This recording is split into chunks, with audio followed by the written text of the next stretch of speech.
Hello guys, ഇതൊരു കർക്കിടക കഞ്ഞി കിറ്റാണ്. നമ്മൾ കർക്കിടക മാസത്തിലൊക്കെ എല്ലാവരും ഉപയോഗിക്കുന്ന പോലെ തന്നെ കഞ്ഞി ഉണ്ടാക്കി കഴിക്കില്ലേ കർക്കിടക മാസത്തിൽ. അപ്പോൾ കർക്കിടകം കഴിയാറ് ഇത് വാങ്ങിയിട്ട് ഇപ്പോൾ ഒരാഴ്ചയായി.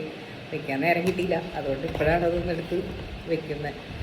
അപ്പോൾ ഇത് നല്ല എളുപ്പമാണ്. ഇതിനകത്ത് എന്താ പറയുക, ഒരാൾക്ക് 7 ദിവസം കഴിക്കാനുള്ള സാധനങ്ങൾ അവർ ചെറിയ ചെറിയ പാക്കറ്റായിട്ട് വെച്ചിട്ടുണ്ട്. നല്ല അടിപൊളിയായിട്ട് പാക്ക് ചെയ്ത് ഇതിനകത്ത് വെച്ചിട്ടുണ്ട്.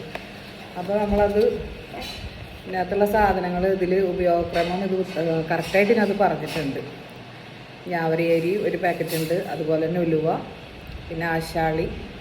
ഈ 3 സാധനങ്ങളും നന്നായിട്ട് കഴുകി ആവശ്യത്തിന് വെള്ളം ചേർത്തിട്ട് വേവിക്കണം. വേവിച്ച് അതിനകത്ത് ഇതിൻ്റെ മരുന്നിൻ്റെ ഒരു പൊടിയുണ്ട്. ആ പാക്കറ്റിൽ അതായത് 7 ദിവസത്തേക്കാണ്. അപ്പോൾ ഒരു പാക്കറ്റ് 1 ദിവസത്തേക്ക്. അപ്പോൾ ആ പൊടിയും കൂടിയും ചേർത്ത് ഇതിനകത്ത് തന്നെ ഉപ്പും ഇതിലൊരു വെച്ചിട്ടുണ്ട്.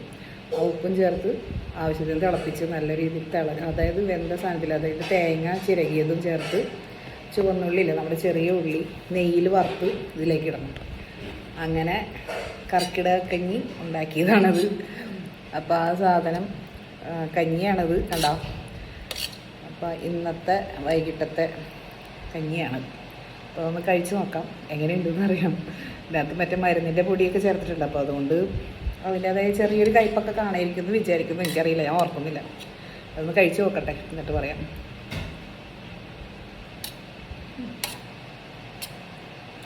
അതിന് കയ്പോ കാര്യങ്ങളൊന്നുമില്ല, നല്ല ടേസ്റ്റ് ഉണ്ട്. അതായത് തേങ്ങ ഇട്ടേക്കണ കാരണം, പിന്നെ അതുപോലെ തന്നെ ചുമന്നുള്ളി ചെറിയ നെയ്യ്, അതായത് നെയ്യിൽ വറുത്തിട്ടാണ് ഇതിലേക്ക് ചേർക്കുന്നത്.